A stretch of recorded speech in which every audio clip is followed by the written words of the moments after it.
Carl Metz, and this is my 1969 W-30 442.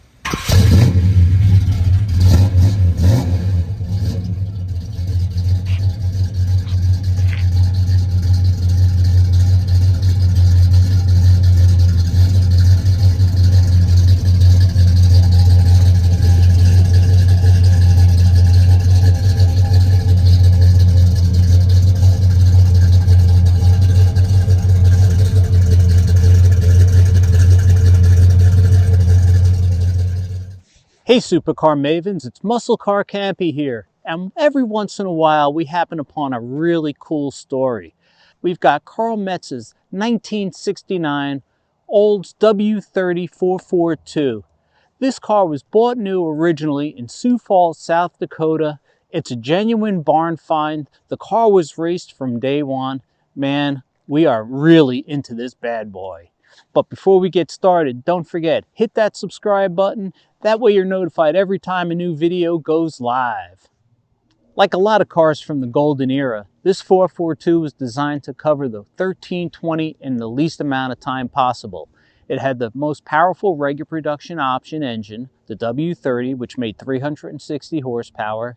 It was paired with a wide ratio M20 gearbox, and it sent the power to a 391 posi rear. You know, we're not kidding when we say this car was ordered with power and speed in mind. Very few options. We do know it got the sports steering wheel. We think it got the 14x6 rally wheels that it's wearing today. But Carl searched the car inside and out, could never find a build sheet. But we do think it did not come with a radio from the factory. When he bought it, it had an AM/FM 8-track in it. But if you look at the antenna, it's kind of hinky. It's not a real factory antenna. So we're not sure exactly if this car even got a radio when it was new. The car is a bit of a survivor. It was repainted once by the original owner. The engine was replaced under warranty in December of 1969. The original owner sold this car to the second owner in 1979. He had envisioned it as a father-son project, and as his son grew up, really didn't have a ton of interest in the car. Carl was able to pick it up in 2023, and there were some things in it, like we said, it had an 8-track player. The second owner put headers on the car. So it's really kind of a, it's not a perfect car, and Carl picked it up. He's fixing things as he goes along, but how far do you want to take the restoration? He's not really sure. There are things he'd like to get taken care of, and Carl, God love him, all ate up with Oldsmobiles. This is his 29th Oldsmobile that he's had. So we know he'll do right by this car. According to the second owner, the engine was rebuilt around 2014 or so, and it was rebuilt to stock specs. The heads were retained. For some reason, the intake was not painted gold. Looks like it was painted regular Oldsmobile color. But it does run super strong, according to Carl. Is a good build. You can see all the original stuff underneath here. You got the pad that is kind of coming down here a little bit. You've got the W-30 inner fender liners. As you can see, the chrome lid on the Ramrod 400 air cleaner is in fact factory, as are these lines. The headers definitely look maybe a little out of place. But Carl does have the original manifold that he's going to restore and put back on the car. As we say, this car was ordered to be fast, and we were not kidding. The only extras that were not performance-oriented were the sports steering wheel and rally rims. There's no power steering. Brakes are the extra-cost heavy-duty police drums. You could not get power brakes with the W-30 in 1969. As noted, the car was ordered to drag race. Unfortunately, the original 400 went to Oldsmobile heaven back during the Nixon administration and was replaced in December of '69 under warranty with the correct Ramrod 400 with the valuable D-code heads.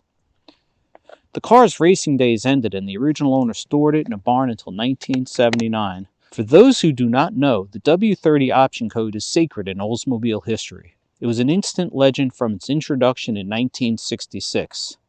In '69, checking off the W-30 option box on the order form got you outside air induction through those famous air scoops mounted in the bumper.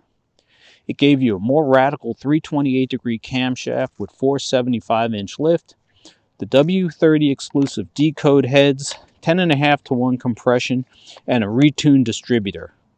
Carl's 400 has the original distributor, but the original Q-Jet is lost to history. The end result was 360 gross horsepower at 5,400 RPM and 440 pound-feet of torque at 3,600.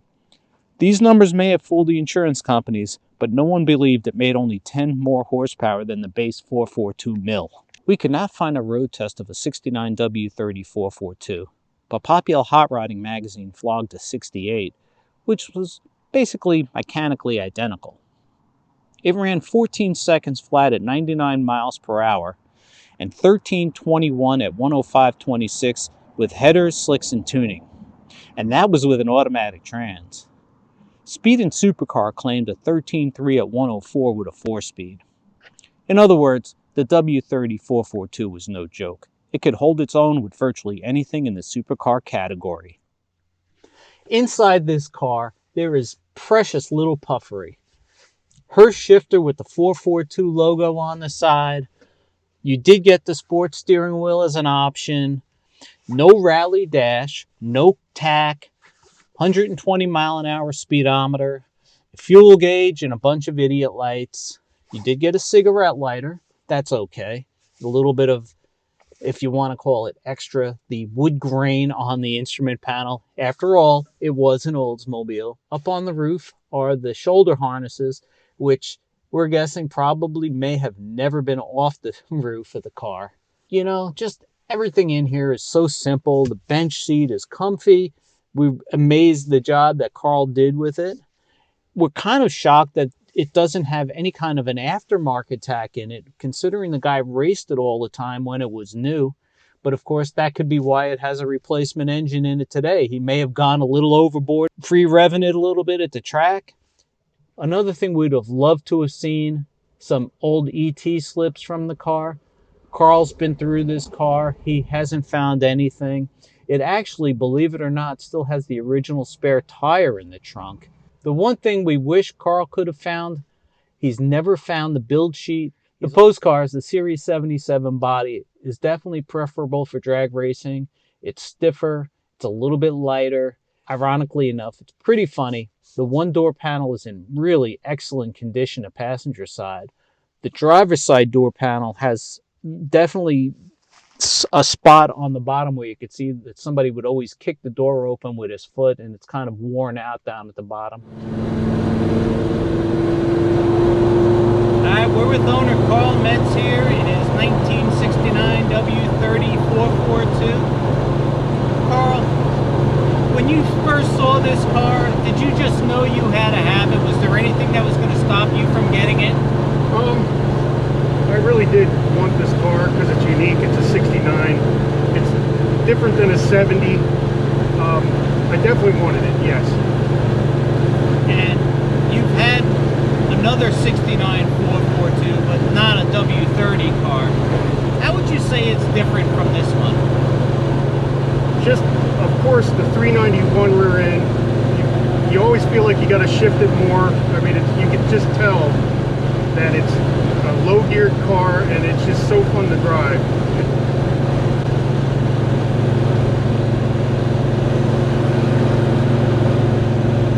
Carl, you've had, what other 442s have you had over the years?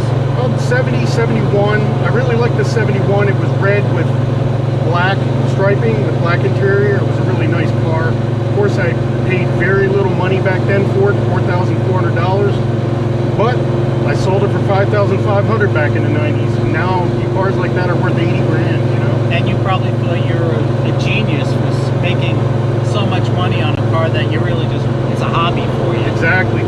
Of all the 29 Oldsmobiles you've had, what was your favorite? You told me before. Tell everybody what your favorite was. Now, I had two of them, but my 1973 Oldsmobile Mega, like the Chevy Nova, it had a Rocket 350 with a 350 tranny, and that was just such a nice little car that ran so well. It was just one of my favorites. Interesting. And what was your other favorite? Definitely that 71 442. I really liked that. The color scheme on it. wish I would have never sold it, but you have children and you change your mind. Family comes first sometimes, and you just do what you do back then. Sure. And you also had another really interesting, you had a 70 Rally 350 car. Yeah, I love the popping yellow. They didn't make very many of them. Also a bench seat. Just one of my favorite Oldsmobiles of all time. If you could have one more Olds and add it, you know, to your list of cars you've had, which would it be? Is there one that's been out there that kind of taunted you a little bit? Yeah, I like the 68 first Olds. They only made, what, 500 some of them? And with the silver, I love the black and silver. I love the way they designed them with the black trunk, and it's just with the 455. I mean, it's just a great car. Yeah, the Peruvian silver paint was gorgeous. The black deck lid, and of course, it had a 455. When you got this car, it was actually in pretty good shape. You didn't have to do much. The engine had been rebuilt. It ran well. You did redo the brakes. This car has the optional police package brakes. They are, of course, with this camshaft, manual drums. Yes, it did not come with power brakes on the W-30.